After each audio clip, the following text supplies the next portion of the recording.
I want to introduce two very special women today, Shaila Brijnath and Neelu Khanna from Aasraa Trust. From the pavements and having no place that we could call a center, we are now working out of 40 centers across Dehradun. So we have a center at every slum. We have converted all our buses into mobile classrooms. We have shelter homes for special needs children, abandoned children, unwanted children. And we have 2 new shelter homes coming up, thanks to the support of lovely friends that we have made across. And as Shaila said in the beginning, I think it's transparency and the fact that we just carry on regardless. And we take on whatever is thrown. Anybody who needs help gets our help. And I think that has really convinced our donors to just back up with us. And that is how we could feed the millions last year. And we have managed to equip the community health centers this year. Shaila? Neelu, I have a question as well, by the way. You talked about transparency. And listen, I'm not really very much in touch with NGOs and the culture of NGOs in India. I'm more used to giving to nonprofits in the US. I've heard a little bit about governance being a huge issue, and it comes back to me more as a soundbite. This is not a very well-researched statement on my part, but could you both talk about that a bit? What is the larger culture of governance with NGOs in India? Has it created some level of trust or mistrust, amongst donors as well? Shaila, would you like to start on this one? Sure. So it's a really interesting area. So there is so much bad press about various NGOs. They've been set up as money-making ventures. So I think we've been able to combat them by having by being completely transparent and having really the toughest accountant in the whole of Dehradun, and every single cent of ours goes towards the betterment of our children and their families. It is also quite difficult in our climate because the rules that govern foreign donations are very tough. But again, if you comply with the rules, you are able to function. I would say that almost half of our funding now comes from abroad. It has to be very specifically targeted.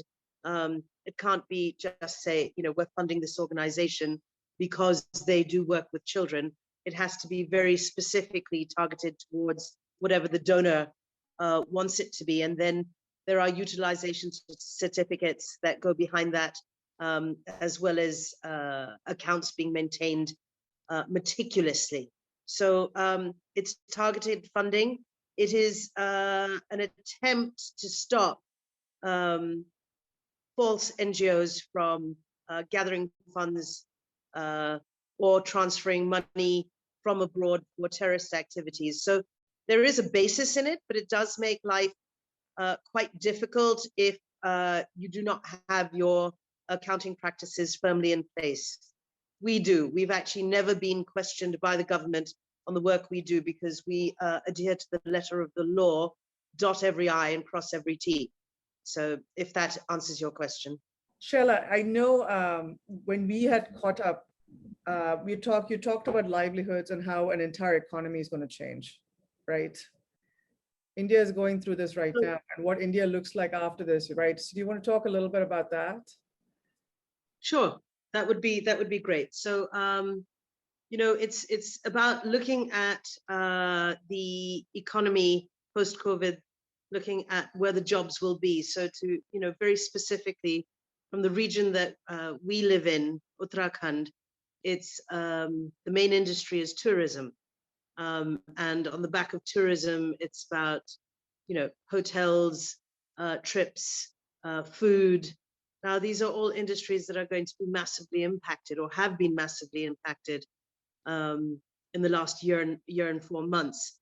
We need to actually study the economy, study where the jobs will be, and then make our education, I think as Sumit was saying, that it's not just a numbers game. It's the power of one. How do we change every life? So now if we're going to do that, it's not just about taking a child from a slum, putting them in school, teaching them how to read and write without giving them a vocational training, so that they can earn, it's basically a life of dignity, and earn a decent livelihood. It's about taking them away from, um, pure manual, unskilled labor. But we also have to look at how we're going to do this. We had ideas before about hospitality, because that is what would have suited the main economy of Uttarakhand. Now we have to go back to the drawing board and see what will be viable for these children and how to make that education relevant. So just, Nilu touched upon, mobile computer learning centers. So we've always been technology based, and that gave us a slight head start, with computer aided learning when COVID hit. And we have a silver lining program, which we've translated into blended learning program using learning apps on mobile phones. So the smartphones. So we did a massive fundraising exercise at that time.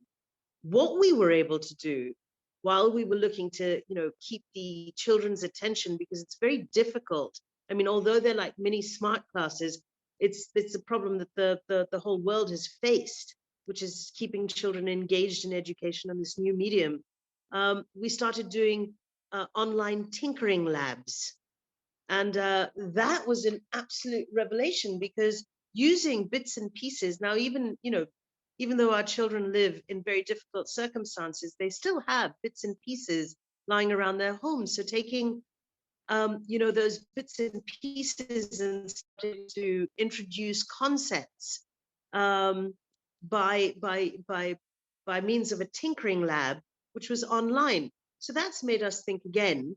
So when the lockdown does lift, when children do start coming back, unfortunately, we can't say when, we have a vocational training center planned, which is going to be based around the tinkering lab module. So if it's, whether it's construction or electrics or plumbing or masonry or carpentry, we'll have this tinkering lab, which will have mainly sort of practical element with theory to back it. So again, computers are a way, anything to do with computers. So computer education, learning how to code. We now have one of our young girls who's graduated from school, who's doing a coding program. And this was, Nilu's brilliant at this stuff. I mean, she actually goes out and finds this. I don't know.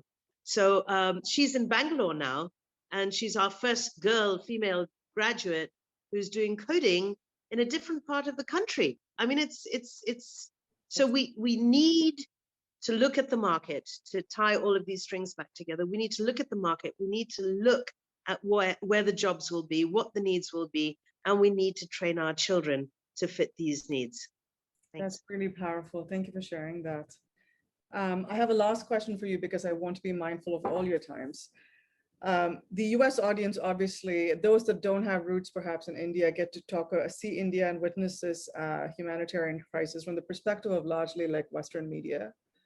And if there was, a call for action in the way in which we can help sitting here for some of us that are not perhaps as rooted in India and the culture itself, what would you say, Shaila or Nilu? It's anything like, in terms of interventions that we could be part of,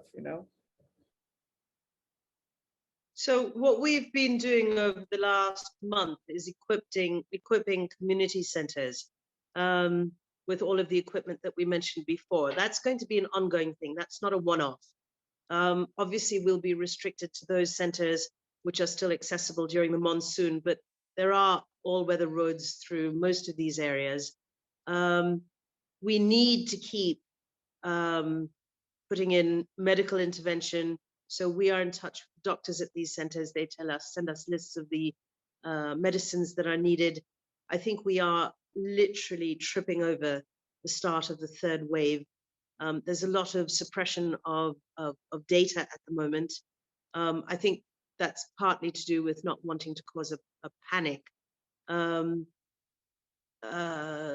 We've set up 2 10-bed centers for children already in 2 different districts of Uttarakhand. And I think that's what we're going to need to continue to do. And as construction slows down, there will still be a need to give ration packs to those families that are struggling to eat. Because, you know, the word we used before is that this is a humanitarian crisis. We have focused on nutrition and medical attention through this period. Thank you. Thank you so much for it's a huge mandate. But you know, we are here with you. Thank you for taking your lovely, valuable time and thinking about us. And you know, the journey you went through in India and Delhi, and I can't imagine what that must have been like. And more power to you coming out sort of so strong and so dedicated to the cause. Thank you.